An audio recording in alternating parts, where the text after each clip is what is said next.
ẹ̀yin tèmi ó tún ti ṣẹlẹ̀ o lórí ọ̀rọ̀ Nnamdi Kanu tí wọ́n mú Oriyomi Hamzat àti àwọn discussion crew wọ́n ti jáde o wọ́n ní kò ń ṣe pé eléyìí ló máa ti wá fi kó bá rẹ̀ rẹpẹtẹ o because wọ́n ní ọ̀rọ̀ yìí kó má jẹ́ pé at the end of the day wọ́n máa ń lọ sẹ́tù ẹ̀ ní ẹ̀yìn Deborah pàdé mi lẹ́yìn sinimá fi ṣe o ibo ni Nàìjíríà ń lọ ẹ jẹ́ ká gbọ́ àlàyé lẹ́nu Oriyomi Hamzat àti àwọn discussion crew.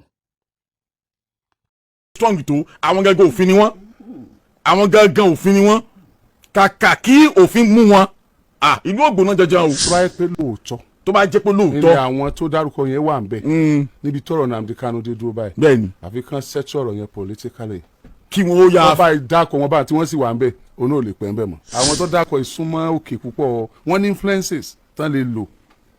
tí ò bá ní tẹ̀lé bá wọn ni o. nǹkan tẹ̀mí rí pẹ̀lú nǹkan yìí. wọn à ní síbi pé wọn mọ̀ bẹ́ẹ̀ tí ò ní tẹ̀lé bá wọn náà wọ́n ṣe tí wọ́n á pé wọ́n lọ́wọ́ nú ẹ̀ rárá o àwọn sì wá dákẹ́ báyìí bí omi inú àmù látijọ́ yìí. kò mí o. pé àwọn lágbára tí mò ń sọ nípa constitution òfin ò sí fún àwọn tí wọ́n rọ́wọ́ fi yọrí àwọn yẹn gẹ́gẹ́ ló fi àwọn tán ní nǹkan tán jẹ́ high influence individual kò sí tó fi máa fi wọ́n ṣe wọ́n wá ọ̀rọ̀ yìí lọ síwájú tán wá lọ sẹ́yìn tí wọ́n lọ discover pé lótìtọ́ làwọn ẹni wà ń bẹ̀ ibẹ̀ náà ni kéésì yìí máa kú sí. Nnamdi Kanu tó sọ̀rọ̀ jáde ó dá mi lójú wípé before now DSS ní wọ́n lè máa ṣe òótọ́ they must have done their investigation to the extent pé wọ́n máa wọ̀ wò ló ń sponsor Nnamdi Kanu but àwọn kò ṣe báwí ni àwọn tí ò ṣe dákọ̀. wọ́n dákọ̀ àwọn ministers àwọn military chiefs witness as how láti wá ṣe irú witness wọn.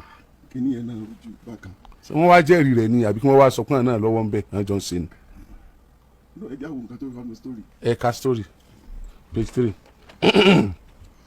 page 3 Kanu why I want governors ministers military chiefs as witness. Governor, ministers, and former military chief are among notable personalities listed as witness by indigenous peoples of Biafra. IPOB leader Nnamdi Kanu was witness in his terrorism case. I think terrorism not going. The IPOB leader whose case submission was dismissed by Justice James Omotosho is due to open his defense on the trial. Ministers Nyesom Wike, FCT Minister David Umai, Minister for Works, Army Chief General Theophilus Danjuma, and General Chuko Buratai are among 23 witnesses whose names were front-loaded by the IPOB leader. Also listed as witnesses are Imo State Governor Hope Uzodinma, Lagos State Governor Babajide Sanwo-Olu, former Abia State Governor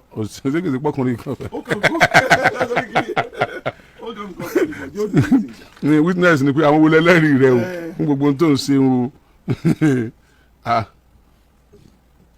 In a document filed yesterday which he personally signed, Kanu prayed the court to extend the 6 days earlier granted him to conduct his defense to 90 days. Nítorí wà ń bẹ̀ náà nìyẹn. Ó lè ṣe pé bóyá ẹ jẹ́ kẹrù báyìí bóyá wọ́n yẹn ti sọ statement kan tó ní í ṣe pẹ̀lú secession tó ṣe pé ó fẹ́ lò ní ọ̀nà lọ wípé nǹkan tó ń ṣe yìí àwọn kan ti sọ ọ̀rọ̀ bẹ́ẹ̀ rí a ò lè sọ for example pé Danjuma sọ̀rọ̀ ń gbà kan pé ká protect ara pẹ̀lú gun or any other weapon tá a bá ní against àwọn terrorists bóyá ó fẹ́ lo orú àárín yẹn ni but Babajide Sanwo-Olu nìkan ni mi ò bóyá ó fẹ́ lo pé Yorùbá náà because kò níṣì tó ṣe fi wọ́n síbẹ̀ ó nìkan ló mọ̀ bóyá ó fẹ́ pé Yorùbá náà ti gbérù gbèsè yẹn rí tí ò sí problem. ṣé Sanwo-Olu wa ló gbé. ṣé Sanwo-Olu ló gbé. sẹfẹ gbọ́. àfẹ gbọ́jàre. August 2008 ìṣẹ̀lẹ̀ kan ṣẹlẹ̀ tẹ́rù sí bà mí pé a gbọ́dọ̀ fọwọ́ yẹpẹrẹ mú nǹkan tí Nnamdi Kanu sọ. àwọn movement for emancipation of Niger Delta tí Henry Oka and the rest of them lead wọn nígbà yẹn. ment àṣírí kan tún sọ wọn lóṣèlú ogun pé army general kan and 9 military officer wọ́n jí weapon nílùú ìṣológun wọ́n sì ń tà fún ment. Now they were caught wọ́n sì set military tribunal fún wọn and they were convicted for life imprisonment. Now in that process yàrá àjọ àwọn sense pé àwọn gọ́fúnà kan náà wà táwọn náà ń raise support fún ment.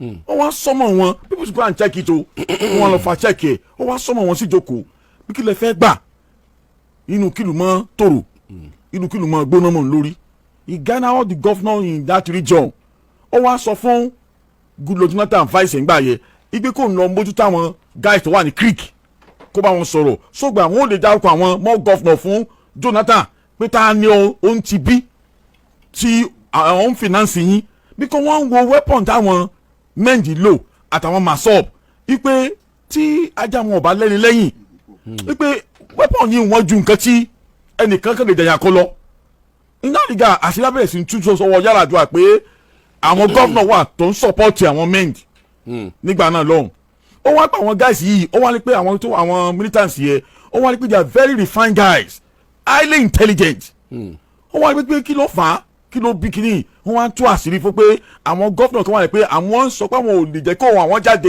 ṣùgbọ́n ìyẹn máa dàlúrú lọ. wọ́n ṣiṣẹ́ lábẹ́nú. bẹ́ẹ̀ni now tí Nnamdi Kanu bá sọ̀rọ̀ bá jáde ok tó kún báyìí tí wọ́n bá tọwọ́ bọ̀ dáadáa ok àwọn àṣírí kò padà mọ́ tú sẹ́ni tí ìlú bá ń dàrú àwọn political figure and some cut off industry kan wà tí wọ́n benefit inú crisis ìlú. of course. now wọ́n á fẹ́ lè kẹ́ gbá front kọ́ wọn dàlúrú lọ àwọn amórínú sí ìsàlẹ̀. a sọ pé àwọn eléyìí ni o. a sọ bẹ́ẹ̀ ni ṣùgbọ́n ó máa ń ṣẹlẹ̀. ó máa ń ṣẹlẹ̀ bẹ́ẹ̀. now wọ́n máa dákọ̀ Wike náà.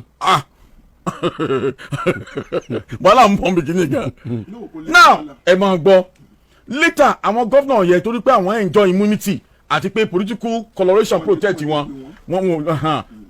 Yar'Adua kan bẹ̀ wọ́n ni wípé ẹ má jẹ́ kí agenda àwọn láti paná crisis and militant kó somersault. Now there was a man there tí ìgbà gbàgbé wọ́n pè ní Lukman one of the ministers under Yar'Adua ni òun wá ń pè àwọn area bẹ̀yẹ ní rascal those rascal people in that region torí pé wọ́n lépo. Now ọ̀rọ̀ yẹn wá ta sí kan lára àwọn ministers tó wá láti bẹ̀rẹ̀ sí ọ wá ẹ lọ kìlọ̀ fún Lukman kó yẹ mọ̀ rìfáà sí àwọn èèyàn òun lápapẹ̀rẹ̀ àṣọ rascal mọ́ torí pé ẹ̀tọ́ àwọn làwọn ń jà fún. Now the point is this issue of this secession no secession èmi ti mọ̀ wípé tẹ̀tẹ̀lẹ̀ pé àwọn kan wà tí wọ́n wà lẹ́yìn Nnamdi Kanu ẹni tó náwó kéńjọ sí tó náà fẹ́ tẹ́wọ́ gbà tí ọba ní bá. tó kọ wọn wà náà kò tán dá. Professor Charles Anambra yes kò dárúkọ láàrin àbí nọmba hàn tó lóun fẹ́ tẹ́wọ́ gbà 1 2 as wọ́n ti ń gbà yẹ na ó dákọ̀ hope is òdìmọ̀ láàrin yìí but nǹkan kan wà ní law tá a must study if we alleges must prove ó gbọ́dọ̀ come out with evidences àti àwọn ẹ̀rí ṣùgbọ́n ẹ̀rí nǹkan kan máa pa mí chairman tí wọ́n máa kí n máa wá evidence kiri gbà mí àwọn nǹkan wà jẹ́ pé evidence ò ti rí o ẹni wọ́n fẹ́ yọkọ̀ sí rẹ̀ léṣe ni o bẹ́ẹ̀ ni àwọn evidence kan sì gbọ́dọ̀ pé ẹ gbọ́dọ̀ kó jáde o ìjọ tẹ́ni bá kó jáde ìjọ náà lọ ráyé mọ́ o bẹ́ẹ̀ ni àwọn ìjà kan wà tẹ́ pé wọ́n sọ pé ó ṣìgùn rẹ̀ bá bó ṣe parí ẹ̀ ni nǹkan tó ń rawọ́ lé yìí kò lè yọnu sòrò tó ń ṣe o ẹ sọ máa sọ orí sí fún yín àwọn kan wà tẹ́ pé tí máa rọ níṣẹ́ ok fi ọgbọ́n rìnrìn àjò tí wọ́n rán torí pé tílẹ̀ bá dóòyì mẹ́ni yẹn gbogbo wọn kò hàn ní o ọwọ́ òsì lè bá àwọn láíláí ìwọ tí wọ́n ránṣẹ́ tó fi làákàyè jíṣẹ́ yẹ ẹnìyàn bá lọ o. now ohun tó ń lérí ogun kiri ìṣẹ̀lẹ̀ kẹsẹ̀lẹ̀ lápọ̀dọ̀ mi táwọn kan pariwo pé Ọmọlólú òun pariwo pé competency ló mọ́ like kan fi hàn sípò wípé òkè láì kí wọ́n mú ọmọ Ìbàdàn mo ní I believe in ọmọ Ìbàdàn wọ́n wà competent ọmọ Ìbàdàn torí ẹ̀ bá pé tẹ́pọ̀ wà resourceful tó lè deliver not just ọmọ Ìbàdàn ok àwọn kan fẹ́ pick ọ̀rọ̀ yẹ and I went to go and meet ìkànnà against me ọmọ Ìbàdàn gbogbo wa lọ bá ìkànnà àbá mi tó jẹ́ mẹ́bà CCI ó ní gbogbo tó ń sọ mò ń gbọ́ orí rẹ pé àwa tá a padà takò wọ́n ní pé competency làwọn náà ń wá kiri ok the point is this tí wọ́n bá fi iṣẹ́ náà yàn bí òun bẹ̀rẹ̀ sí ń ká tó ń dárúkọ àwọn kan nísìnyí eléyìí kọ́ lọ́kàn tó ń ṣe kó ṣe. kí ló wá kàn tí ó ṣe nígbà tó bá yẹ pé wọ́n jọ mọ́ ni lóòótọ́ ṣé kó ọmọ dáyà rẹ̀ jẹ ni nígbà pé ẹ̀tẹ́ sì jọ wà níjọba nu tí wọ́n sì lé bẹ́ẹ̀ tẹ́jọ wà níjọba sọ̀rọ̀ èmi ò sọ pé òótọ́ ni tó sọ o mo sọ pé tó bá jó òótọ́ ṣé àwọn tó wá dàkọ yẹ ṣe ìwà rò pé bọ́wọ́ òfin ṣe tó òun ọwọ́ òfin amọ̀ táwọn náà ni. this country and operate selective system of justice system selective justice and operate okay tẹ́ pé àwọn kan ní agbára tẹ́ pé fòsípò fi ṣe strong tó àwọn gángan òfin ni wọ́n kàkà kí òfin mú wọn ìlú ògbóná jẹjẹrẹ o okay because block tó ń belong sí block àwọn alágbára Nàìjíríà ni. tó bá yẹ pé lóòótọ́ ilé àwọn tó dárúkọ yẹn wà ń bẹ níbi tọ́rọ̀ Nnamdi Kanu dé dúró báyìí bẹ́ẹ̀ni àfi kàn settle ọ̀rọ̀ yẹn politically kí wọ́n ó yá. wọ́n bá dákọ̀ wọn bá tí wọ́n sì wà ń bẹ̀ òun náà ò lè pẹ́ ń bẹ̀ mọ́. ṣùgbọ́n tẹ́mi rò pé tí wọ́n bá mọ̀ sí lóòótọ́ àwọn ò ti wọ́nà àti bí ó ṣe jáde àwọn tó dákọ̀ ìsúnmọ́ òkè púpọ̀ wọ́n ní influences tán lè lò. tí ò bá ní tẹ̀lé bá wọn ni o. nǹkan tẹ̀mí rí pẹ̀lú nǹkan yìí. wọn à ní ṣe bí pé wọn mọ̀ bẹ́ẹ̀ tí ò ní tẹ̀lé bá wọn náà wọ́n ṣe tí wọ́n á pé wọ́n lọ́wọ́ nú ẹ̀ rárá o àwọn sì wá dákẹ́ báyìí bí omi inú àmù látijọ́ yìí. kò mí o. tí mo ń sọ nípa constitution òfin ò sí fún àwọn tí wọ́n rọ́wọ́ fi yọrí àwọn yẹn gẹ́gẹ́ ló fi àwọn tán ní nǹkan tán jẹ́ an influential individual kó sí tó fi máa fi wọ́n ṣe wọ́n wá ọ̀rọ̀ yìí lọ síwájú tán wà lọ sẹ́yìn tí wọ́n lọ discover pé lótìtọ́ làwọn ẹni wà ń bẹ̀ ibẹ̀ náà ni kéésì yìí máa kú sí. ọkùnrin obìnrin kan wá sórí ètò wa lálẹ́ àná láti Abẹ́òkúta láti Ẹ̀gbẹ́ àbí nǹkan. Kwara state ni Ẹ̀gbẹ́ kọ́ bóyá gbẹ́ kínní kan sá lóògùn state ni Ogun state ni Ìjẹ̀bú ni bọ̀ ara àwọn orúkọ ó ṣeéṣe kóbìnrin yẹn wà ń ta.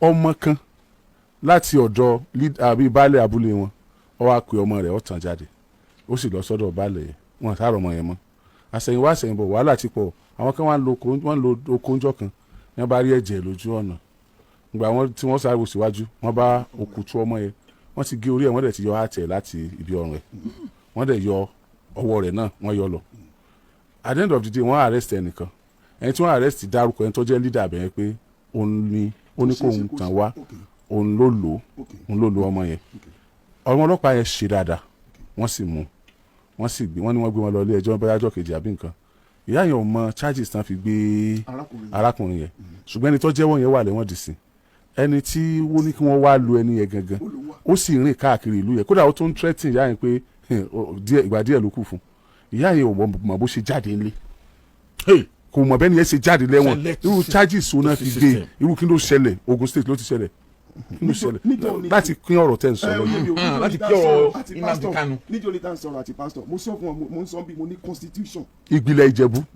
Ìgbìlẹ̀ Ìjẹ̀bú. tá a bá dúró lórí pé òfin legality kò sí nǹkan tó ń jẹ́ bẹ́ẹ̀ nílùú tá a bára wa yìí tí mo bá mọ èèyàn kò sí àfọ̀kì tí mi lè ṣe nígboro torí mo pé mo ní bàbá ń gbẹ́jọ́. ẹ ṣọ sá. bí kò sí tí ó ṣẹlẹ̀ bàbá they will ask me to compromise and I will compromise kò jù bẹ́ẹ̀ mo ẹnìkan sọ ń jó ni pé kó tó di pé Mr President pé lísì àwọn tó fẹ́ tú sílẹ̀ padà ó ní tí wọ́n bá go ahead láti lọ ṣiṣẹ́ olóṣùwọ̀ dáadáa wípé henceforth cocaine gbígbé àtàwọn ọ̀wà ọ̀daràn ṣíṣe wọ́n ti fààyè gbà ní Nàìjíríà mo sọ pé sófin wà. so are we really following the law so gbogbo orú nǹkan bẹ́ẹ̀ lèmi ṣe sọ́njọ́ yẹn pé òfin tán dárúkọ òfin wà lóòótọ́ but òfin wà fún àwa kan òfin ò sí fáwọn kan ó ṣe rí ẹ̀xá lẹ́nu Nnamdi Kanu tó sọ̀rọ̀ jáde ó dá mi lójú wípé before now DSS wọ́n lè máa ṣe òótọ́ they must have done their investigation to dẹ́sẹ̀ pé wọ́n máa wọ̀ wò ló ń sponsor Nnamdi Kanu but àwọn kò ṣe bá wí ni àwọn tí ò ṣe dákọ̀ so orúkọ tó dárúkọ yìí mo mọ̀ pé tó jù bẹ́ẹ̀ lọ mo fẹ́ assume pé in case tó bá ṣe pé orúkọ yìí bá tú o àti ìgbà wọ́n jù bẹ́ẹ̀ lọ but kí ní kan dá mi lójú pé dákun kí ni wọ́n fi dájú máa ṣe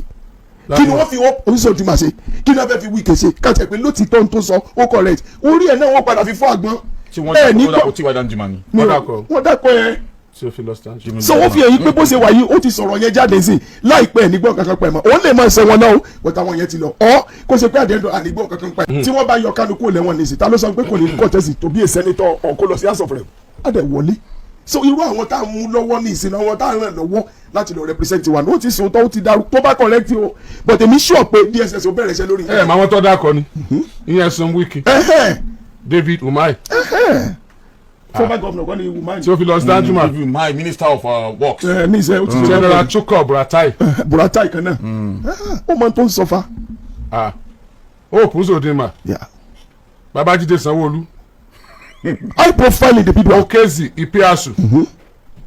Former governor Abubakar Malami. Minister of Justice.